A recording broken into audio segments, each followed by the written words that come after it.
24 ঘন্টার খবরের জের বন্ধ হলো কোচবিহারের এমজেএন হাসপাতালে এমআর রাজ। হাসপাতালে রোগী কল্যাণ সমিতির চেয়ারম্যান জানিয়েছেন আউটডোর চলাকালীন কোনো এমআর ডাক্তারবাবুদের সঙ্গে দেখা করতে পারবেন না।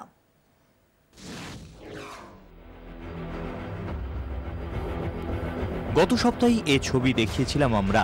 আউটডোরে ঘন্টার পর ঘন্টা অপেক্ষায় রোগীরা, আর ডাক্তারবাবু নিজের চেম্বারে খোশ গল্পে ব্যস্ত মেডিকেল রিপ্রেজেন্টেটিভদের সঙ্গে।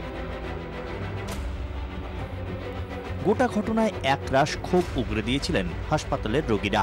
সরকারি হাসপাতালে চিকিৎসা করতে আসা রোগীদের জন্য রাজ্য সরকার প্রায় 80 থেকে 90% ওষুধ বিনামূল্যে সরবরাহ করে থাকে। তারপরেও কি করে মেডিকেল রিপ্রেজেন্টেটিভদের প্রয়োজন হয় তাদের ওষুধ প্রমোশনের জন্য এই সরকারি হাসপাতালে, তাই নিয়ে কিন্তু উঠেছে একটা বড় প্রশ্ন। খবর সম্প্রচারে শেষ পর্যন্ত টনক নড়েছে হাসপাতাল কর্তৃপক্ষের।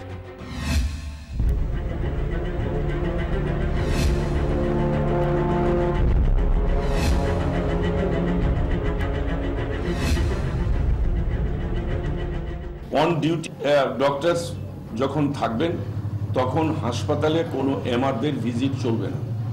আরকেএস এ ধরনের ভিজিট অ্যালাউ করছে না। হাসপাতাল কর্তৃপক্ষের সিদ্ধান্তে অবশেষে খুশি বাসিন্দারাও। যেভাবে রিপ্রেজেন্টেটিভ দিয়ে ব্যবসা হতো 24 ঘন্টা লাইভ টেলিকাস্ট হওয়ার পর, এখন হাসপাতাল কর্তৃপক্ষের যে অ্যাক্টিভিটি, সেই অ্যাক্টিভিটি বোঝা যাচ্ছে যে এখন একটু পরিবর্তন হয়েছে এবং পরিষেবাটা এখন ভালো হয়েছে। এটার জন্য আমরা 24 ঘন্টাকে বেশি করে ধন্যবাদ দেব। তা দুদিন ধরে টিভিতে দেখলাম যে আপনারা সম্প্রচার করার পরে কর্তৃপক্ষ টনক নড়ে গেল, হাসপাতালের আবার সুস্থ পরিবেশ ফিরে এসছে।